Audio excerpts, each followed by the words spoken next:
Hi, everybody. Obviously, I am out of office today. I'm not sure how long I will be out of office or the classroom.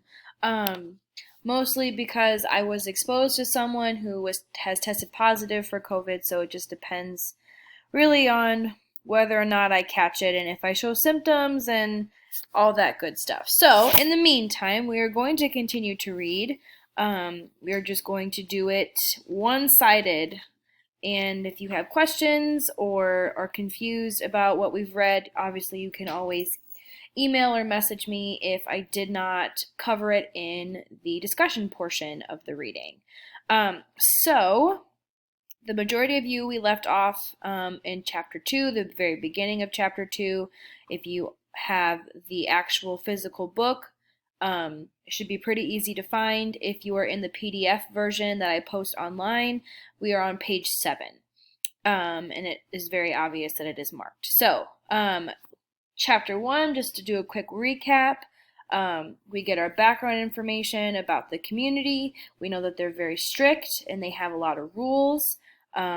We got some information about Jonas's family, what his parents do for a living, and we find out that what Jonas is really nervous and excited about is this ceremony of 12. So let's go ahead and get into it. Jonas watched as his father poured a fresh cup of coffee. He waited. You know, his father finally said, every December was exciting to me when I was young, and it has been for you and Lily too, I'm sure. Each December brings such changes. Jonas nodded. He could remember the Decembers back to when he had become, well, probably a 4. The earlier ones were lost to him, but he observed them each year and he remembered Lily's earliest Decembers. He remembered when his family received Lily, the day she was named, the day she had become a 1. The ceremony for ones was always noisy and fun. Each December, all the new children born in the previous year turned 1. One at a time. There were always 50 in each group if none had been released. They had been brought to the stage by the nurturers who had cared for them since birth.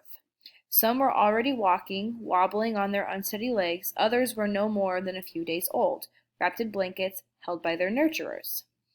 I enjoy the naming, Jonas said. His mother agreed, smiling. The year we got Lily, we knew, of course, that we'd receive our female because we made our application and been approved.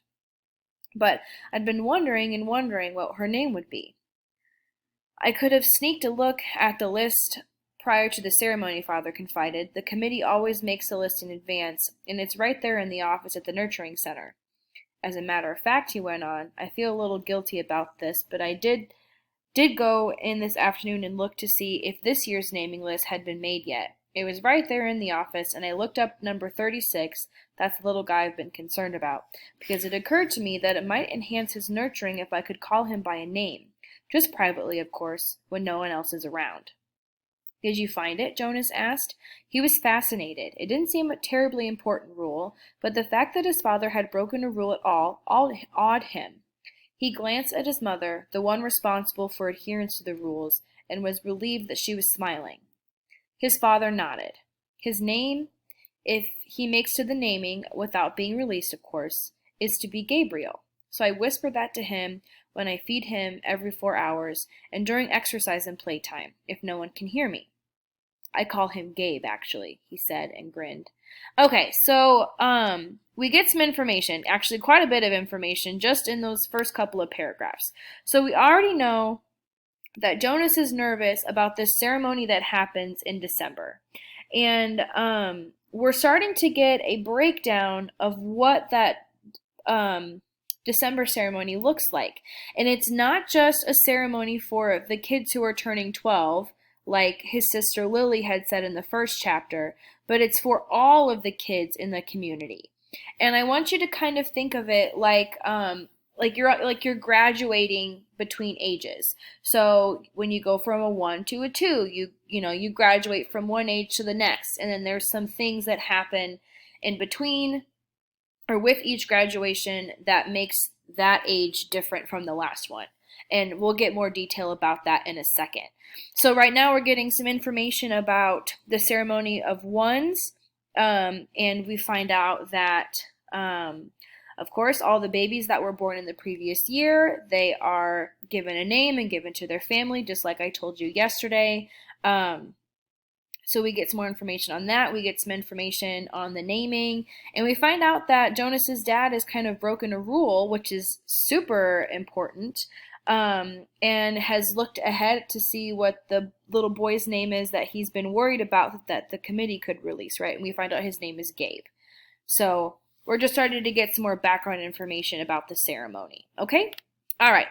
Gabe, Jonas tried it out. A good name, he decided. Though Jonas had only become a 5 the year that they acquired Lily and learned her name, he remembered the excitement, the conversations at home, wondering about her, how she would look, who she would be, how she would fit into their established family unit. He remembered climbing the steps of the stage with his parents, his father by his side that year, instead of with the nurturers, since it was the year that he would be given a new child of his own. He remembered his mother taking the new child, his sister, into her arms while the document was read to the assembled family units. New child 23, the namer had read, Lily. He remembered his father's look of delight, and that his father had whispered, "She's one of my favorites." I was hoping for her to be the one. The crowd had clapped, and Jonas had grinned. He liked his sister's name. Lily, barely awake, had waved her small fist. Then they had stepped down to make room for the next family unit. When I was in 11, his father said now, as you are, Jonas, I was very impatient, waiting for the ceremony of 12. It's a long 2 days, I remember, that I enjoyed the ones as I always do, but then I didn't pay much attention to the other ceremonies except for my sister's. She became a 9 that year and got her bicycle. I'd been teaching her to ride mine, even though technically I wasn't supposed to. Jonas laughed. It was one of the few rules that was not taken very seriously, and was almost always broken. The children all received their bikes at 9. They were not allowed to ride bicycles before then, but almost always the older brothers and sisters had secretly taught the young ones. Jonas had been thinking already about teaching Lily.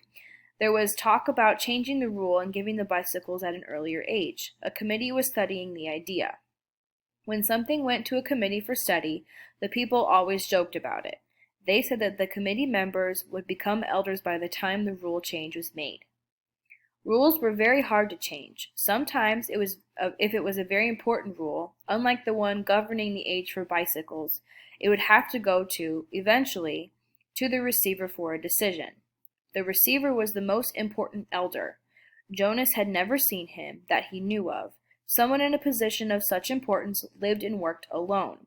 But the committee would never bother the receiver with a question about bicycles. They would simply fret and argue about it themselves for years until the citizens forgot that it had ever gone to them for study. Okay, so we get some more information.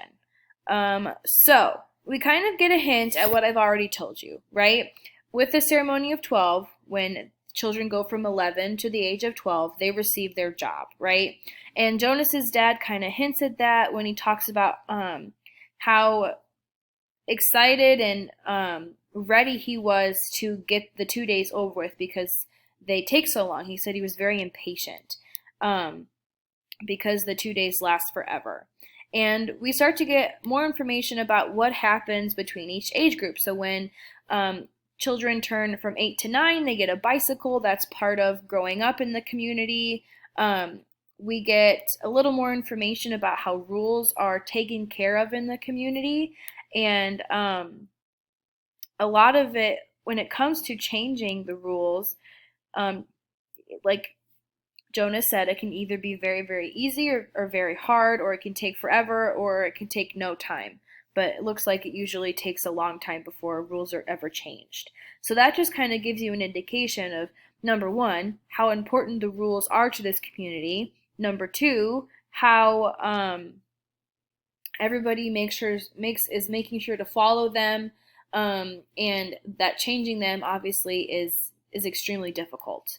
And then we get even more information about a very particular person who the committee has to go to if there is an instance of a very important rule that needs to be changed. And we get this person's name, which is the receiver. I'm not going to give you too much information about the receiver just yet, because we'll find out who that is soon. But just know that he is very important, and this is an instance of foreshadowing. And to remind you, foreshadowing is when we get a big hint about something that's going to happen later, so just keep that in mind. Okay. His father continued, "So I watched and cheered when my sister, Katya, became a 9 and removed her ribbons and got her bicycle," Father went on. "Then I didn't pay much attention to the 10s or the 11s. And finally, at the end of the second day, which seemed to go on forever, it was my turn. It was a ceremony of 12. Jonas shivered. He pictured his father, who must have been a shy and quiet boy, for he was a shy and quiet man, seated with his group waiting to be called to the stage. The ceremony of 12 was the last of the ceremonies, the most important. I remember how proud my parents looked, and my sister too, even though she wanted to be out riding the bicycle publicly. She stopped fidgeting and was very still and attentive when my turn came.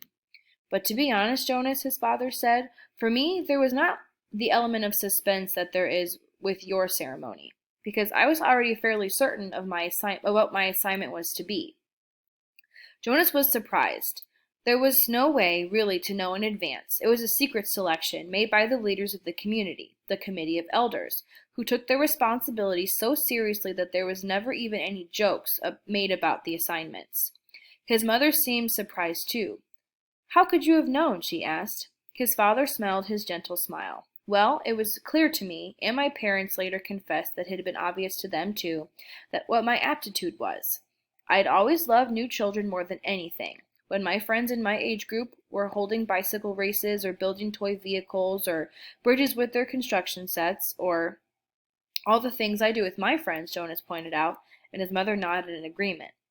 "I always participated, of course, because as children we must experience all of those things, and I studied hard in school as you do, Jonas, but again and again, during free time, I found myself drawn to the new children. I spent almost all of my volunteer hours helping in the nurturing center. Of course, the elders knew that from their observation." Jonas nodded. During the past year, he had been aware of the increasing level of observation. In school, at recreation time, and during volunteer hours, he had noticed the elders watching him and the other 11s. He had seen them taking notes. He knew, too, that the elders were meeting for long hours with all the instructors that he and the other 11s had during their years of school. Okay, so I told you yesterday, kind of spoiled it for you, that the way jobs are assigned in this community is by the elders watching you as you grow up, right? So just like you have interests now in sports and whatever else you have interests in, the elders in the community use those interests, things that you're good at, what you're interested in, where you spend your free time, to come up with what they think would be the best fit for you and your job as the community. And that's how people are assigned jobs in the community. So for example, if the committee of elders were to watch me, if I was a part of this community when I was younger, they would have seen that I played school all the time when I was a kid, that I helped all of my high school friends with their papers and helping them understand reading. When I got to college, how I was involved in everything that involved student outreach and making sure people did the best that they could. And so those qualities, those things that I showed interest in, those things that I excelled in, would have indicated to the committee of elders that I would have made a really great teacher, right? And so the same thing could be said for whatever interests and things that you show, and that's how they assign jobs. We are going to stop there for today because my time is only 15 minutes with this video, but that should be plenty of time. There are questions that you need to answer that go with this reading, so make sure you do that. And again, if there are questions that you have that I did not answer with the discussions between the readings, let me know and email me, and I will be sure to answer those. Thanks, guys.